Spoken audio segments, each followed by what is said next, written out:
Welcome to Tell Me Your Story, New Paradigms for a New World. I'm Richard Dugan, your host, and thanks so much for being with us. I thank you every time, but I mean it. I appreciate the fact that you have chosen to spend time with us here on Tell Me Your Story, New Paradigms for a New World, as I'm getting myself situated and seated in my seat to get comfortable for our conversation as we are bringing back to our program MAETREYII, Ma and her book, Into the Heart of the Infinite. Yogama.info is the website we are encouraging you to go to, which we will be linked to. Today, however, we are going to, we're going to continue our conversation. I asked her if she would be willing to come back, and she said absolutely. And we're going to talk about a number of things that we touched a little bit on when we were together the last time. One of them will be PROUT. We'll give you the expanded version of what that acronym means. But we're also going to talk about living love, the yoga of Yama and Niyama. And we're going to talk about the yogic principles and how they impact people's lives, as well as the book and a bunch of other stuff that I think is going to be a lot of information, but also we're going to have some fun as well. So thank you for being with us again here on the program. It's a pleasure to have you back. Thank you. It's great to be here. Now, this aspect of yoga. Now, I don't know if I shared this in our last interview, but the closest I was to yoga when I was a kid growing up was my mother. And I don't remember if it was, I don't think it was Jack LaLanne, but it was, I think, a PBS. And PBS had a Hatha yoga program where she would stretch and move and the different poses and so forth. And we knew very little in the West about what yoga was all about. But we know a lot more today. Let's start with the introduction to yoga that this country has experienced over, let's just put it this way, my lifetime of 63 years. Again, as a kid growing up, watching my mom in front of the TV, watching a public television and practicing along with them, and where we are today, because it seems like, my heavens, there are so many forms of yoga. Some of them have sort of been made up, like hot yoga, cat yoga, goat yoga, and the list goes on. So can you give us a little history lesson of sorts as you've seen it? Right. Well, yoga, first of all, to start out, yoga means to yoke. And it's actually a very ancient esoteric spiritual philosophy and it means to yoke the small self to the divine, to unite those. And that's what the word yoga actually means. And in that, in the practices of yoga, there's 8 practices of Ashtanga yoga. And one of them is Hatha yoga, or asana practice, which we call yoga postures. So, but when yoga was introduced to the West, I think it really first became popular with Swami Vivekananda and his introduction of yoga. It was like back in the 1930s, and yoga was actually a big craze around that time. And with Swami Vivekananda coming out and coming to the Conference of World Religions that happened in Chicago, and forgetting the year, but back then, and then that was the first introduction. And then Yogananda came back with his self-realization fellowship, and all of that became a big movement. And then there began to be all of these in the late 60s, early 70s, this whole movement of all these different spiritual teachers or gurus coming to the United States and to Europe, and to offering whole paths of yoga, which included the yoga postures or asanas and meditation practices, and as well as the yamas and the niyamas, which we're going to talk about, and other practices. But then what happened, that was in the late 60s, early 70s to the mid 70s. And then slowly that dissipated. And in the 80s and 90s, you got Desica Char and various, blanking out on the names of all the different yoga people who came over, but they were yoga people who really felt that the West wasn't ready for yoga. So they were just going to introduce the yoga postures, and they became very noted for, Ashtanga yoga, and which is it's the Eightfold Path. It's not just a set of yoga postures or asanas, but they really made yoga big in the West, but they made it big as a physical practice, because they felt that they knew all the other practices, but they didn't introduce them because they felt that the West wasn't ready for that. And they commercialized yoga as a physical health practice, and especially as a body, mind, spirit practice. I think some as a health club practice kind of thing, but a lot as a body, mind, spirit practice that was really body based. And it brought a lot of people to the yogic path. And as they begin to take yoga teacher trainings, and those became very popular, they began to learn yoga philosophy, to learn meditation, and so on. And then meditation somehow got associated with Buddhism rather than with yoga. And then you had people meditating. They all did Buddhist meditation, and they did yoga. They did the yoga postures rather than having that as a complete yogic system. So that sort of happened too, which is a little strange, but it was just sort of how it evolved in the West. And so it originally came up in these more authentic, complete forms, and then got into the commercial form with the introduction by a number of teachers of the strictly the yoga postures, focusing on that. Not that that's ever all that there was, but that's what those teachers focused on. Bikram, Desica Char, I'm blanking out on all the names of the different teachers right at the moment, but that was their emphasis. But that really isn't all there is to yoga. Yoga is originally a 5,000 or more year old system of esoteric practices and esoteric philosophy, out of which evolved Hinduism and Buddhism. They're both they've both come out of yogic practices and yogic philosophy. It was with the Upanishads. Some of the early texts are originally there were the Vedas, which were sort of formal. And then the Upanishads began to really write about esoteric philosophy. And then came the Bhagavad Gita, the Ramayana, different texts. And then finally Patanjali's Yoga Sutras in 200 AD. So that's kind of how it evolved. And then the religions sprang out of that as more exoteric applications of the philosophy.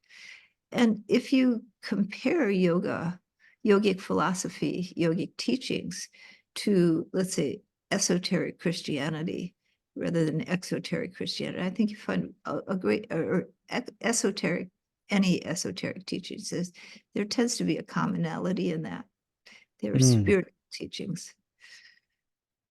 Well, I know that, again, there are so many different forms, as you've just described, but going back 5,000 years, it wasn't necessarily, as I think you've alluded to, a physical practice. It was meant to help to,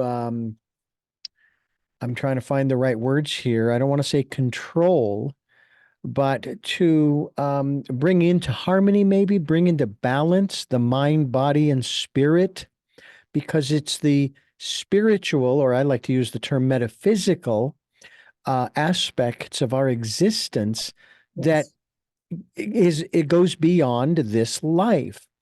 I mean, I've made this comment and just to try to elucidate the concept. In the United States of America, we have these founding documents that have these principles, and they're wonderful in one aspect. However, when it comes to the metaphysical life, they're irrelevant because there's no such thing as any of these elements that exist in our material world. We go beyond that. Yeah, like I said, there's nothing wrong with any of it. I'm not passing judgment on it or being critical. All I'm saying is that these concepts, they are great for the physical world in which we live, but they have no place in the metaphysical world, in the spiritual world. There's a whole different set of, what can we say, quantum aspects to the spiritual life. And that's what yoga, if I'm correct in understanding how you've been describing it, that's what yoga is sort of all about, is to help us to make that transition even while we're still in the physical body, not leaving it per se. Although I've read Paramahansa Yogananda's book dozens and dozens of times. Ah, you like that book. I do. It's my metaphysical primer. And there's one scene where he takes his guru takes him to the theater to show him a film and what have you, and he's not real thrilled. So they're outside the theater, and he says, "Well, you want to see something fantastic? Stand by." Hits him on the chest, and suddenly Paramahansa becomes totally aware of everything around him, not just 360 degrees horizontally, but vertically. And in every way, he's aware of everything that's going on, almost a certain level of omniscience, something like that. I think that's the right word. That's right. Not omnipotence, but omniscience, sort of clairvoyance, but it's now encompassing everything that's around him. It seems to me that that's not necessarily where we want to go, but that's one of the attributes that we will. It's kind of like the Bible passage. We will know as we have been known, and it's like we'll know the truth, not the truths, but the truth of who we are, where we come from, where we're going. Do you find that practicing these different forms of yoga gives your life meaning, in the sense that you understand why you're here and what your life's purpose is? Yes, but it's not just the practices, it's connecting with divine energy. And that the spiritual practices, there are different types. Yoga is divided into different types of school. There's bhakti yoga, which is just about devotion, right? And love of God. It's just going into divine love and connecting on that world. There's Jnana yoga, which is about training the mind and understanding that you understand and you get it, that everything is part of an interwoven, interconnected whole, and that there is a unitary wholeness of being, and you understand that with your mind.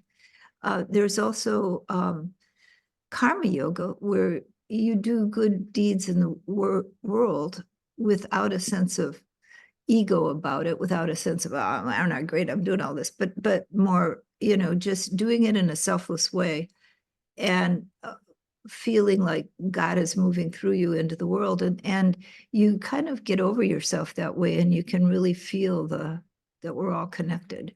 And then there's the Eightfold Path of Ashtanga Yoga, which is a body, mind, spirit path. There's also Tantra. There's also there's other avenues, but in Ashtanga Yoga, there's eightfold path, and part of it is the yoga postures and taking care of your body and getting your body prepared to be able to incorporate the higher frequencies when the Kundalini Shakti energies rise in the body and the mind, and you feel those divine states of being, your body is prepared because you've been doing these practices. So there's a psychophysical parallelism, and that's where yoga really has its strength. I think in Ashtanga yoga, but also bhakti, but in yogic practice it's called bhakti, but in deep mystic Christianity, that kind of devotion that is called bhakti yoga is also very prevalent, but there wasn't the physical practices, the asanas, the breathing practices, the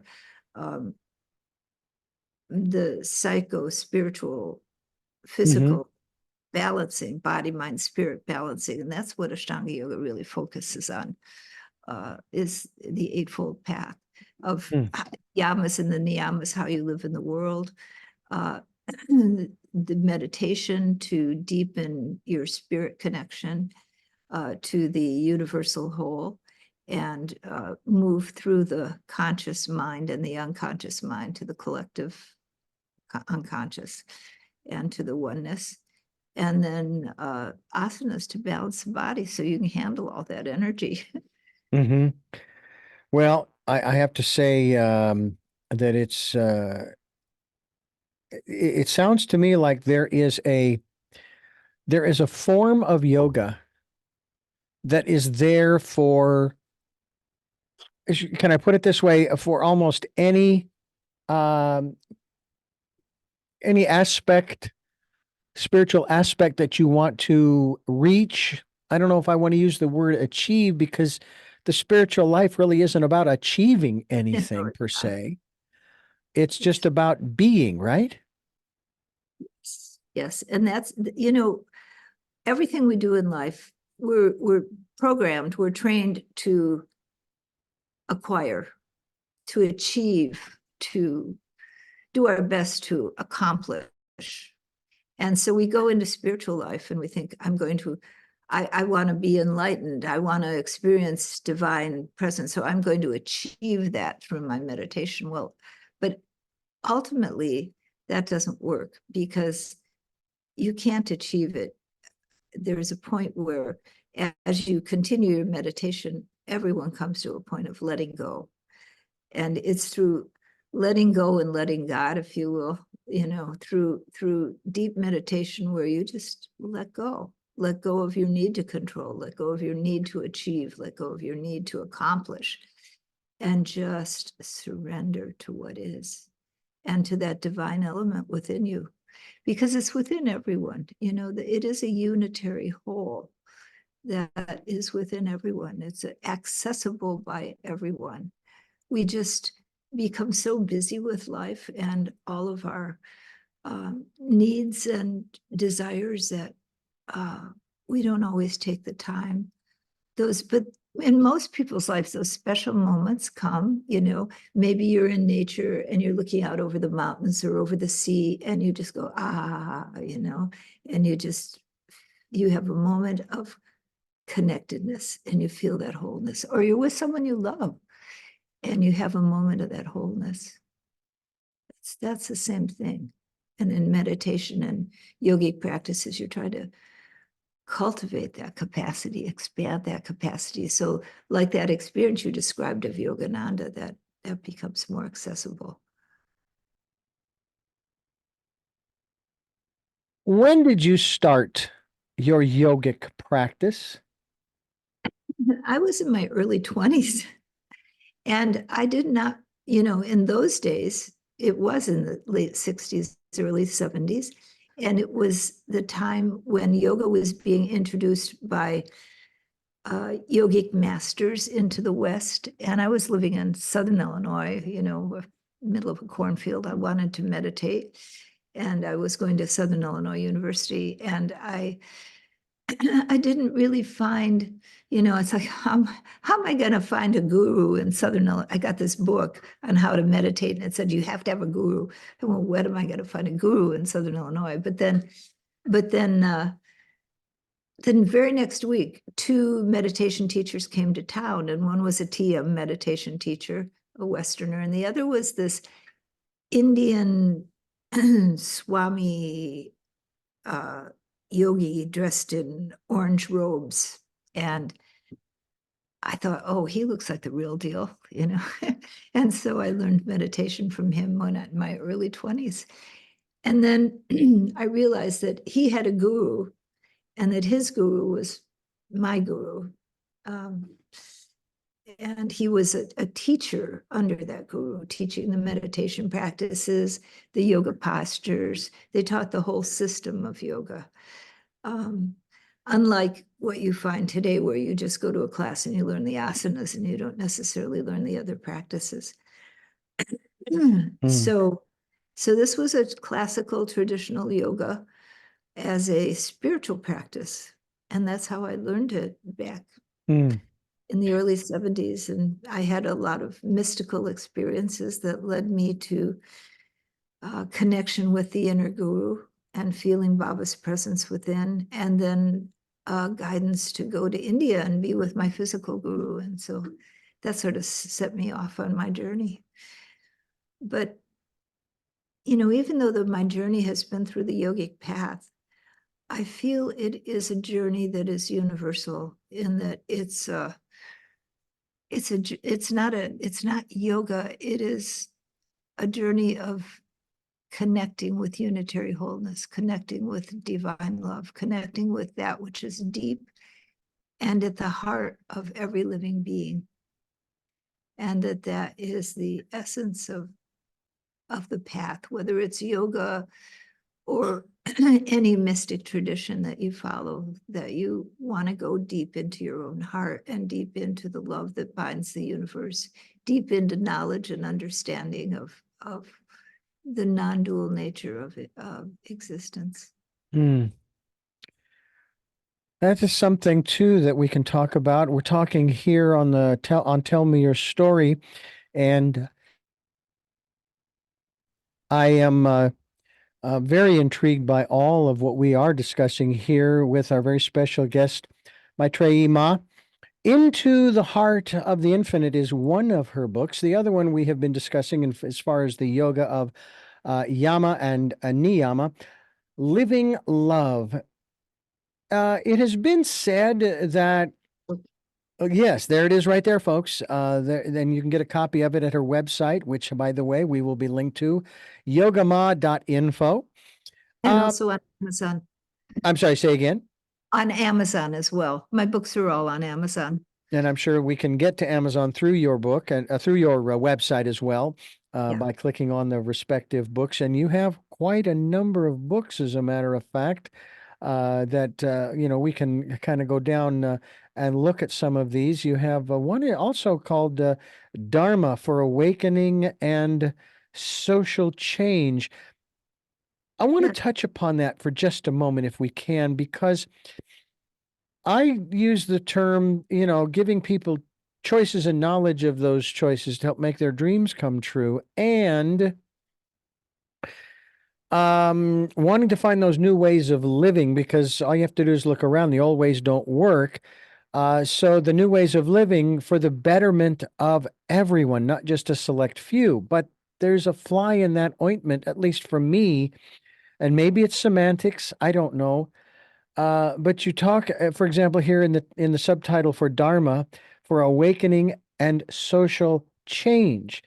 But there are over 8 billion people on this planet, and there are 8 billion different definitions or visions, if you will, for change, or from my phrase, from my verbiage, you know, what is better to one person may not be better to another person.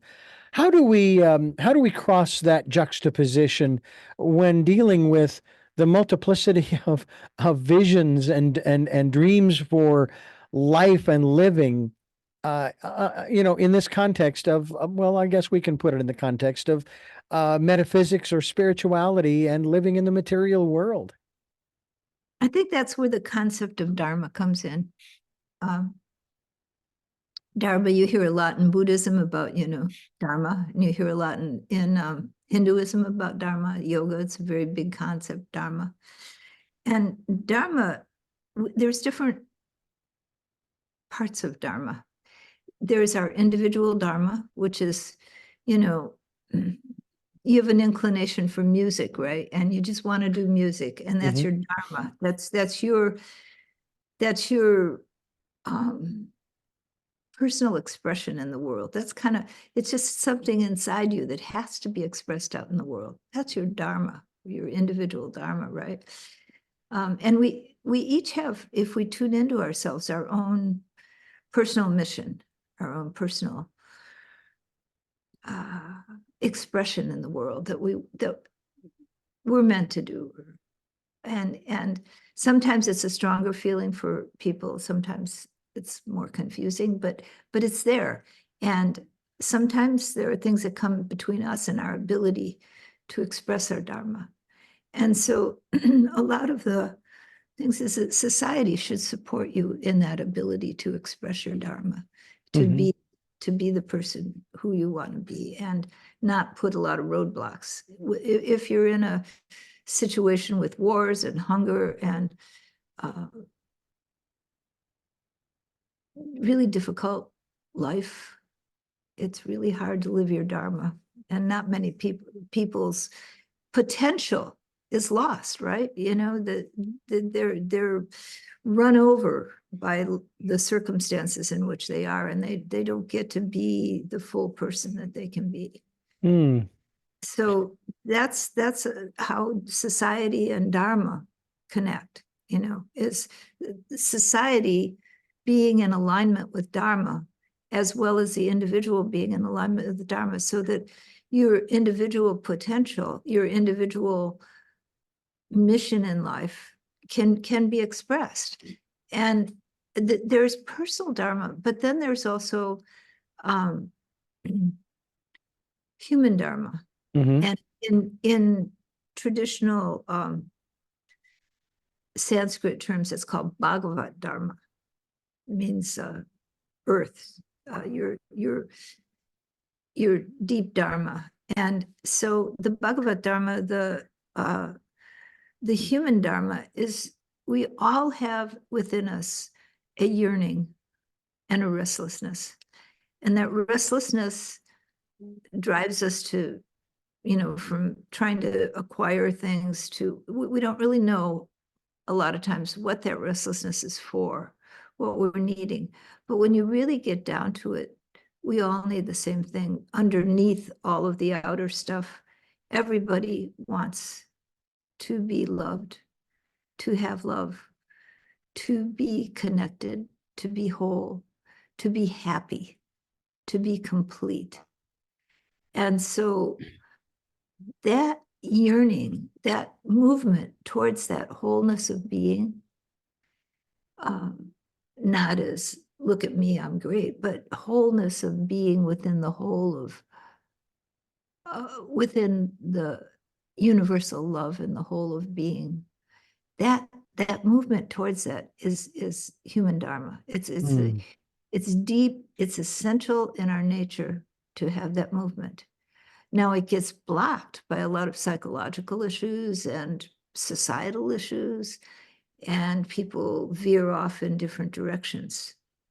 But there is, and it's my experience that this is true, there is this fundamental urge, and the urge creates, a lot of times people don't know what it is. They just feel restless. They just feel there's a certain level of restlessness and discontent that keeps you moving through life, right? Keep doing this and doing that and trying this and trying that. But why? What are you searching for? Yeah. You know, what is it you need that you don't have? What is it really that you need? Not that, oh, I get this and I'm cool for a while. You know, no. What is it you really need? What is going to make you totally fulfilled and complete? Not just sort of an image in your mind of what that would be, but what is it really for your soul, for your being? And the yogis of old said, that's to sink beneath this ego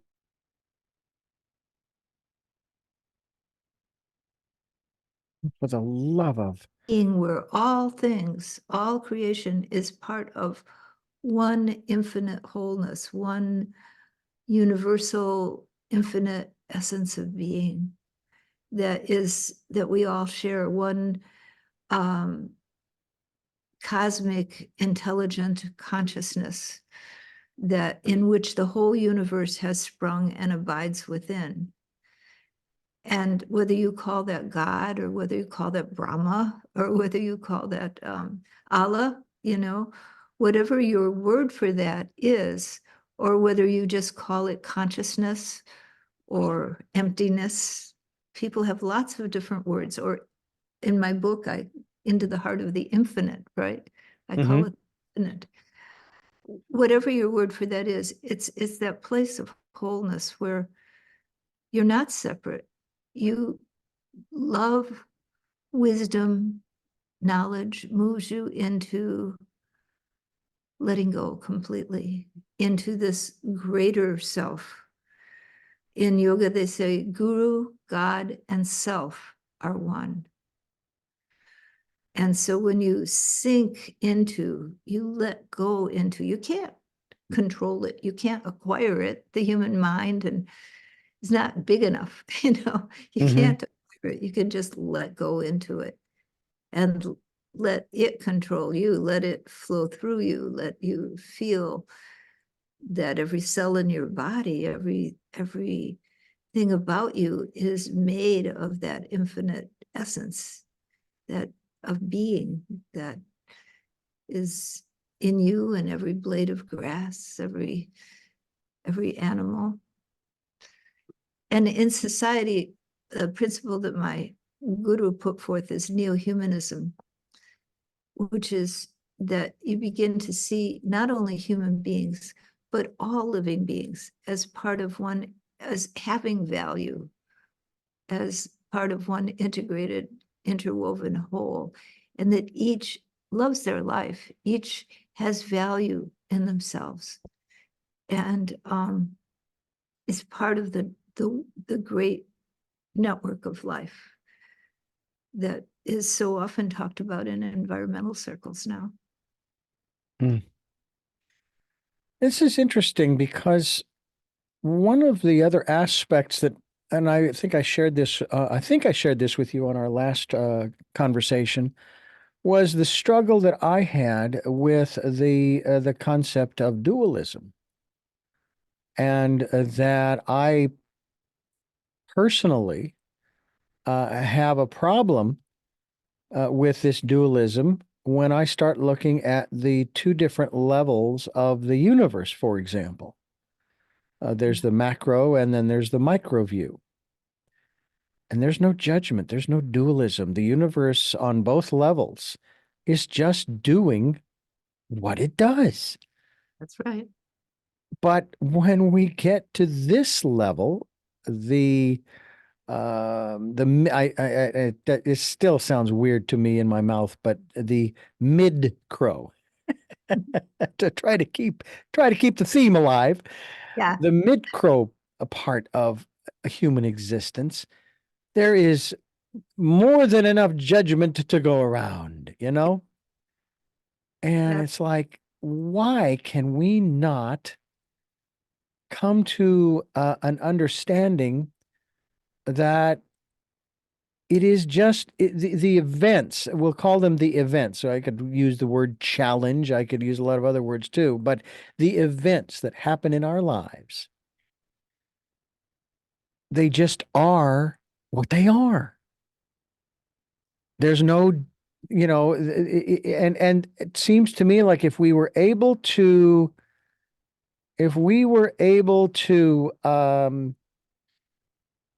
put that together in our heads, you know what I'm saying?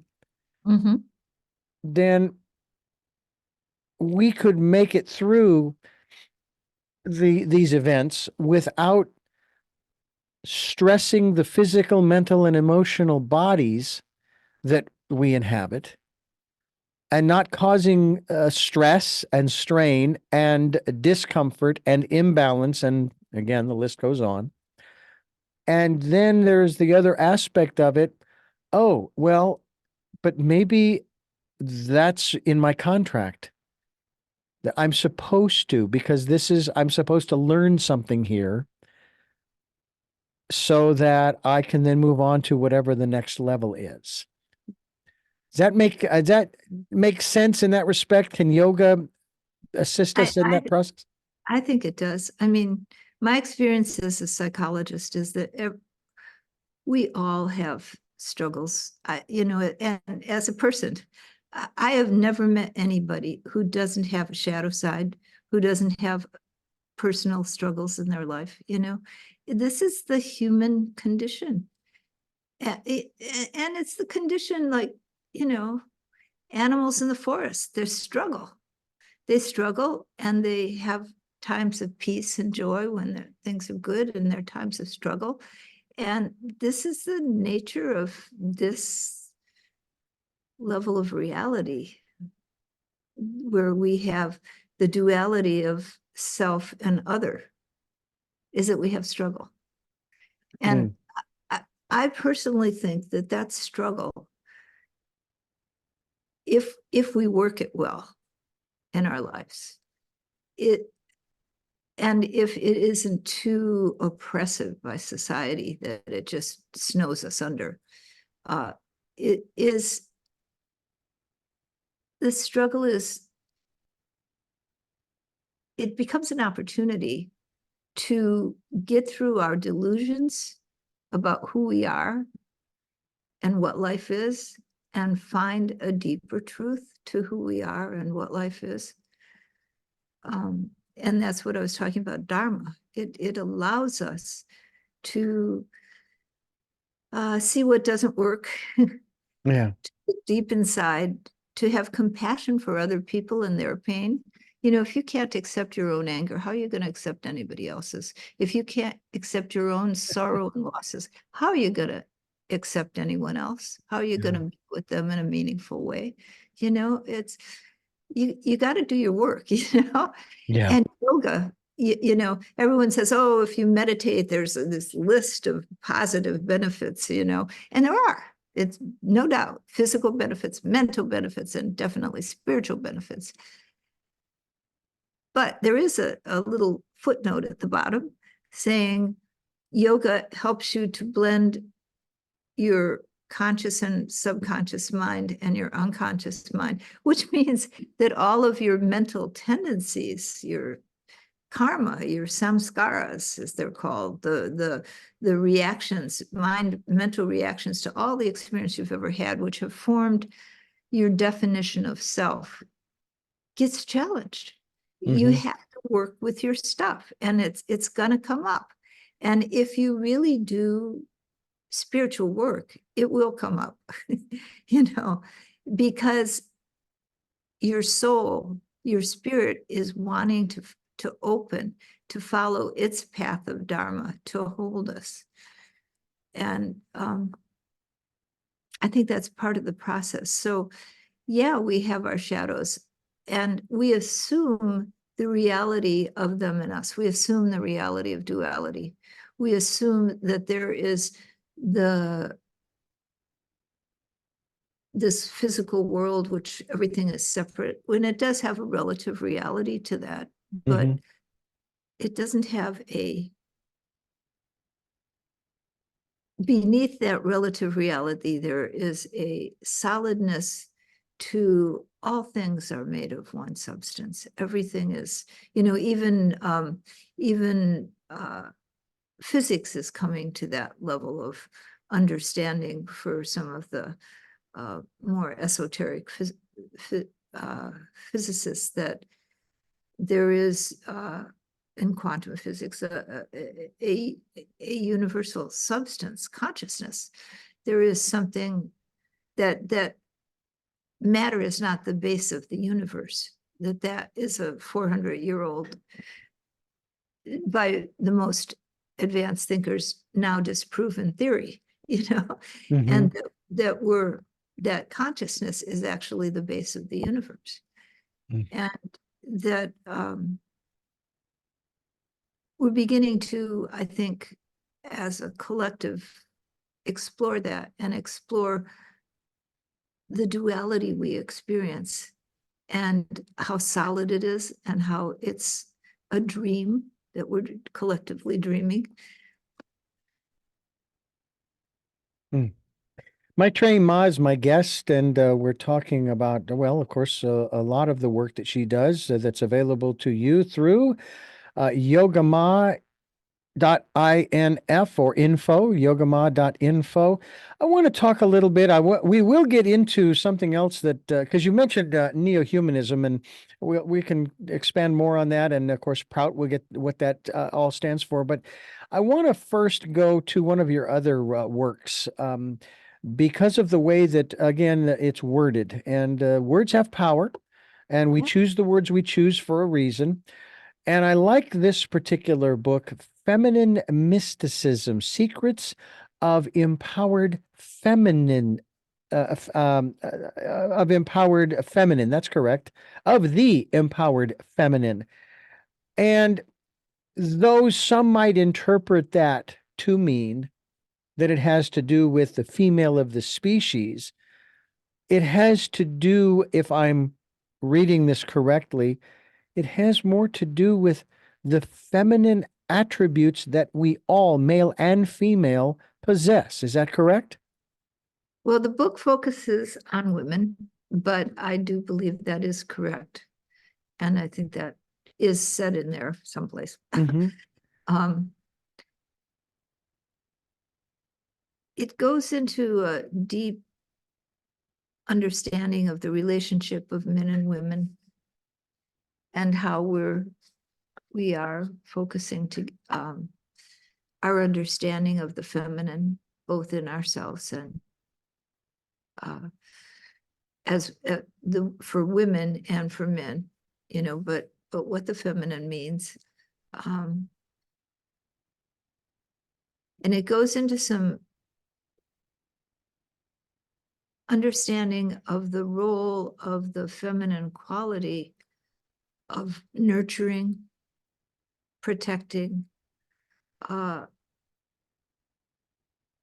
supporting life, as opposed to some of the masculine qualities of territorialism, and the masculine being the outer protector of the internal family of the feminine and the child, right? Woman and child. And so in that, it goes into, in this time in history, there we had a time of matriarchy, and we had a time of patriarchy, which is coming to a rather rocky close. And we're in a transition to a time where the masculine and the feminine are like two wings of a bird, and those two archetypal qualities live together in order to bring a more sustainable world. And that for that, there's a rise of the feminine in order to empower the feminine to be more a part of that equal standing. And do you think that that is something that has been, shall we say, misinterpreted by a lot of people, because they're wanting to create a world, if you will, where, because of the patriarchy that's been around for thousands of years, they want the matriarch aspect to rule and control.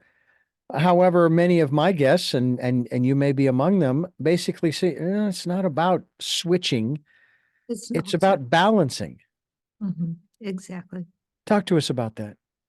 Well, like you're saying, and I was saying, it's a bird with two wings, right? The balance of having both the masculine and feminine archetypal qualities. I mean, every individual can definitely have more of one or the other. They don't mean physically a man or a woman per se, but having those two qualities in balance in the world, so that it's not about reintroducing matriarchy. Matriarchy has had its day, patriarchy has had its day. And what this new age that we're coming forward into is an age of balance. And that balance is what's needed. But in order to literally, for the human race to survive, the feminine has to come up. That nurturing, protective, not protective in the masculine sense, but protective in the feminine sense of guarding life, supporting life, caring about life, being connected in that way, that needs to rise. It can't be, it's been pretty down there, not equal in terms of power in the world, in terms of influence in the world. And for us to survive what's happening right now, that has to come up. And we need to have that balance between those two forces in the world, in ourselves. Mm-hmm. And the rise of women in the world into positions of authority, into influence. But, women can rise in the world and get into positions of authority and basically become men, the same as the men who were in those same positions of authority, using the sort of same archetypal dominance. But having this other quality rise to the surface of the feminine and bringing balance into the world. Yeah. Is that what you've heard elsewhere? Yes, to bring balance into the world. And yet at the same time, there are these, again, other juxtapositions, other philosophies that teach, this is a schoolhouse. We're here to learn. And of course, the challenges that we face, the events that happen in our lives, they're here to mold us and so forth. And I often say, I've heard that, being bullied and so forth, that's going to build character. And it's like, there's got to be another way, because it just seems to me that's a little too harsh, if you will, in that respect. But, who am I? I'm just a, when things are terribly wrong in society and there's a lot of bullying, or there's war, or there's poverty, you see the obvious impacts of Mhm. these movements in society which are destructive to people. They create problems. They create, people who are oppressed become oppressors. Then that's the interesting paradox, if you will, that it's like you become that which you fought against. Do you not see that that's what you're doing? You know what I'm saying? And it's just an amazing thing that some people, they can't see the forest for the trees in themselves. It's one of the reasons why, and I'm so grateful, seriously, to the universe. That the universe has helped me in this realm to maintain my humility. At an early age, there were several things that were said to me when I was in my early 20s. One of them is that it is better to begin in doubt and end in certainty than to begin in certainty and end in doubt.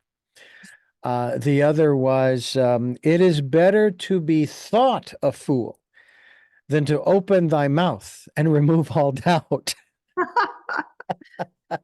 And I took both of those to heart because I thought that I started in this business at the age of 19. At only 21, 22 years of age, I thought, man, I'm good. And the universe would do things to me or lead me on paths that would give me my comeuppance. Nothing dangerous or life-threatening, just, yeah, you are good at what you do. However, and I say this with all humility, I am not here under my own power.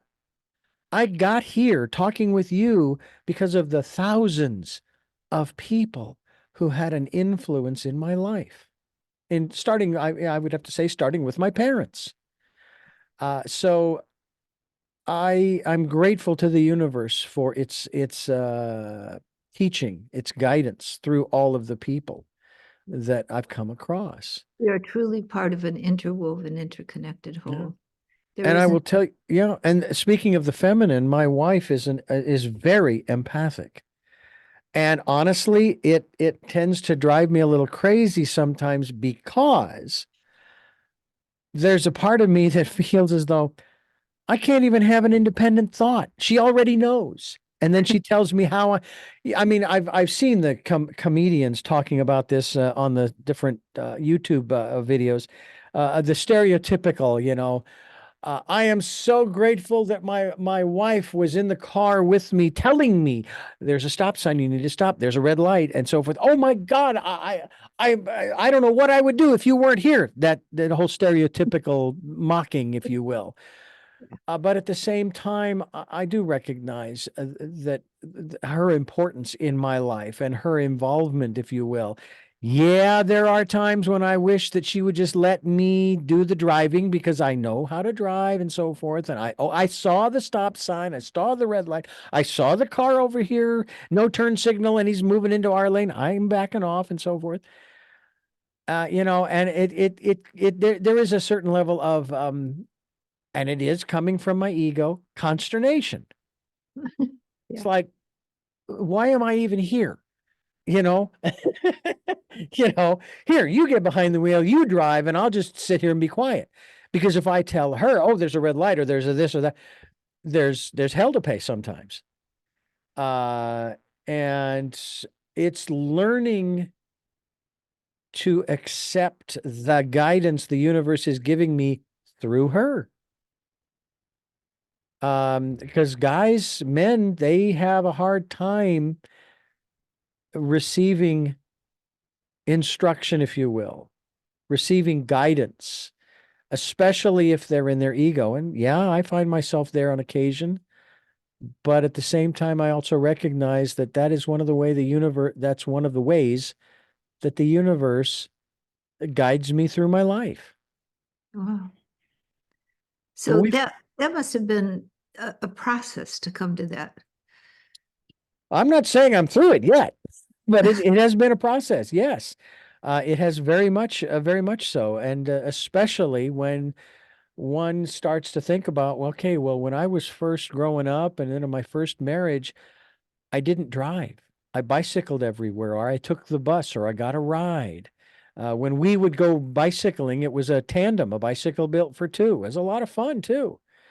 Um, but she was totally blind, so she couldn't give me those kinds of instructions. There was a certain element of, you're on your own, buddy.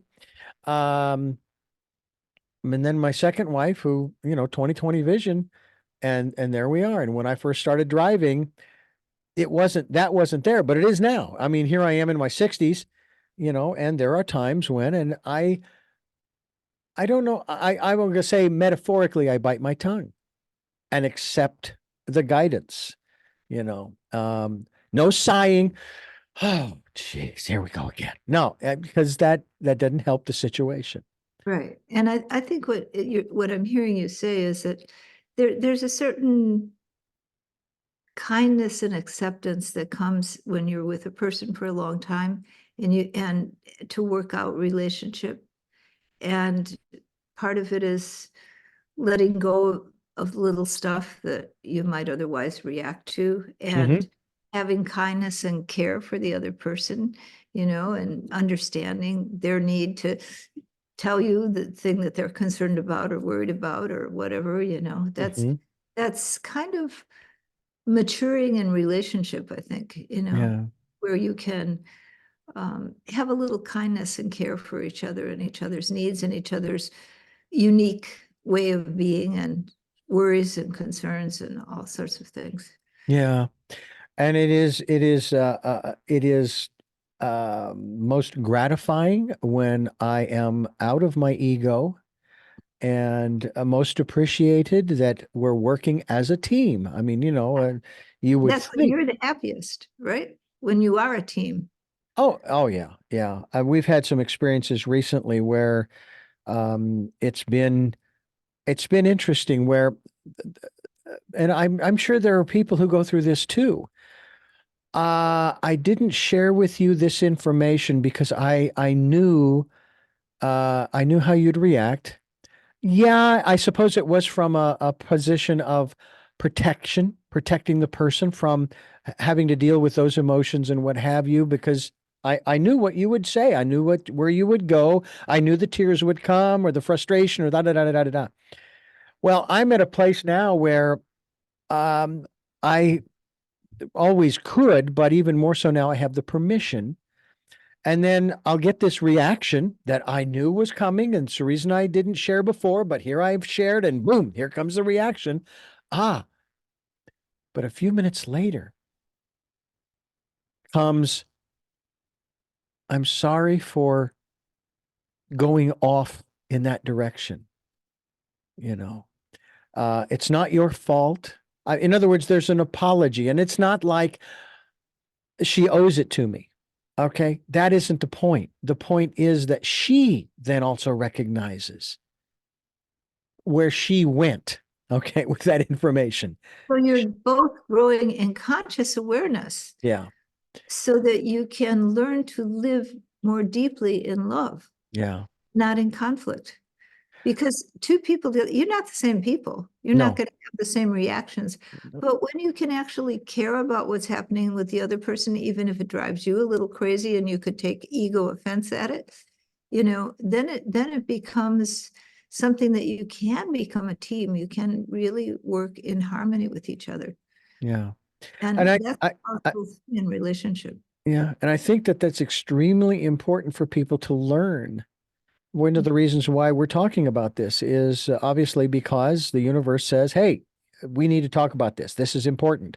Um, and it's one of those things where that's why I'm so happy.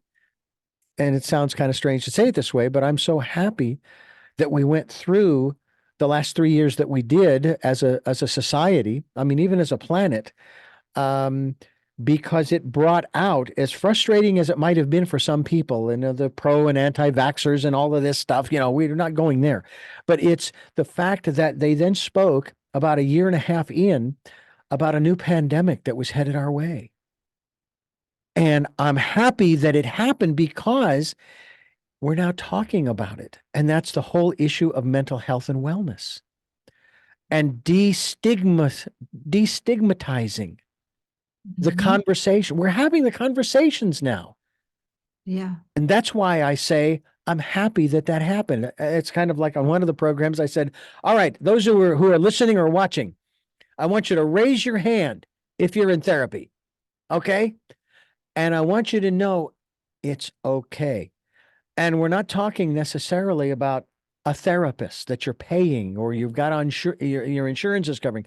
I'm talking about a network of people, or maybe only one, that you can go to and talk with and get it out. We all need that. Yeah. Everyone needs that.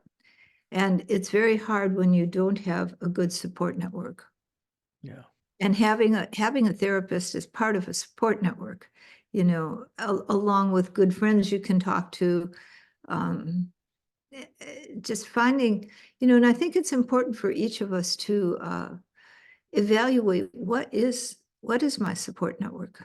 How do I get my needs met? Who can I turn to when something comes up and I just need to talk about it, Yeah. Important to know what your network of support is, and if it's not entirely what you need, what do you need to do to work on that, Yeah. to make Well, your network work for you? and again, that's the reason why I'm glad that I'm doing these programs. I've made reference to many times on this program over the 15 plus years we've been doing this program, but also other programs that I've produced and hosted, interviewing people on these same concepts and philosophies for 40 plus years. This is my therapy too. I mean, there's been the observation by others that, Richard, I think maybe you share a little too much about yourself. Maybe that's why sometimes you get into these little situations and so forth. And then I look at the situation, I'm going, what does my sharing of myself have to do with this situation? This person is going through whatever they're going through, which is not my responsibility. Okay, it's theirs. How does my sharing and being honest about me have anything to do with that, you know? But I don't necessarily verbalize that to the person who makes that observation. I sort of do a self-evaluation, you know? Okay, let me take a look at that. Does that really have anything? And I'm going, in this instance, for example, no, it does not. Well, It has, being authentic, yeah. you being authentic allows other people to be authentic. So it can be a way of bringing presence, and people relate to the stories, the experiences of other people, Mm-hmm. and the Yeah. authenticity of that. And that is what creates meaningful dialogue that people can relate to. Yeah. We are talking here on Tell Me Your Story with MAETREYII, and of course, yogama.info. Yogama.info will be linked to that website as well.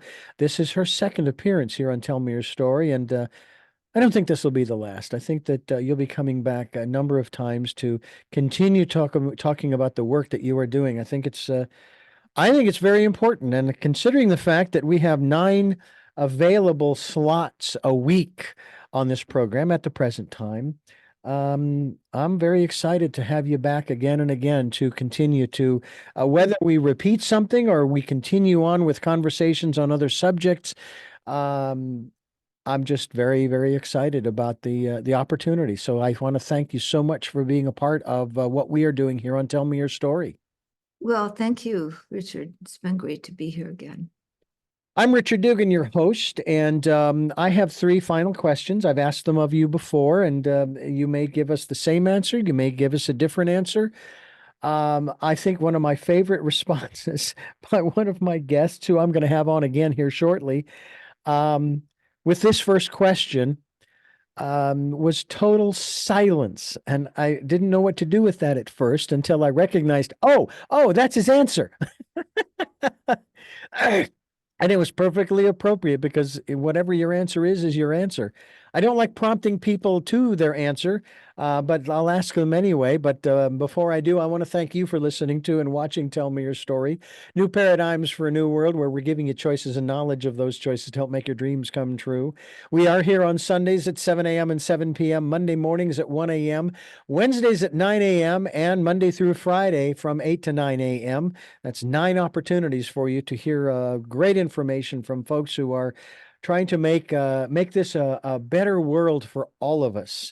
It's this, as I've said this before, it doesn't mean that this is an awful place and that we've got to, fix it. Not to say that there isn't room for improvement, but that's kind of what we're talking about. There is room for improvement. So enjoy and be grateful for where you are right now and have a vision for the future. We hope that you will do that. While you listen to the program streamed live at those times at richarddugan.com, the podcasts are on SoundCloud, iTunes, TuneIn Radio, Spotify, Stitcher, Player FM, Blueberry, iHeartRadio, Amazon Music, many other locations on the internet, as well as video of this on YouTube, where we hope you'll subscribe to either the podcast and or the video casts, and also select notifications so that when a new conversation is posted, you'll have access to it. We also hope that you will support us financially, and we have a PayPal account. It's there for your security as well as ours. And we hope that you'll do that. Put in my email address, richard@richarddugan.com. When you send your support, we thank you for those who have helped and for those who will help down the road. We also hope that you will take time out of your busy schedule to spend some time going within during the decade of perfect vision, to just pause, just listen to that still small voice. And with all of that being said, we go ahead and ask these 3 final questions of our guest. Who is MAETREYII? Well, you asked me that last time, Mm-hmm. and my answer was silence, because I've thought about it a lot since that question, because I couldn't answer it because it's open-ended. Who am I? It just goes through all these layers of being, into the one, right? And so I don't have any place that it lands. Oh, I'm a mother. I'm all those things, but that isn't really who am I? I am that love. I am that infinite wholeness. I am, it was interesting because I couldn't really find any personal answer to that. That was it. I'm many things, and none of them.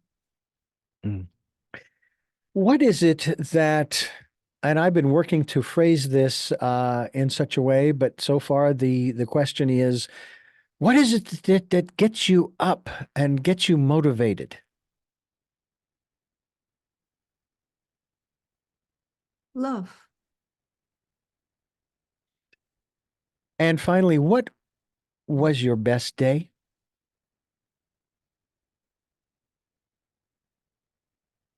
I can't think of one exact one, but I would say those deepest mystical moments where I felt that deep communion with the one.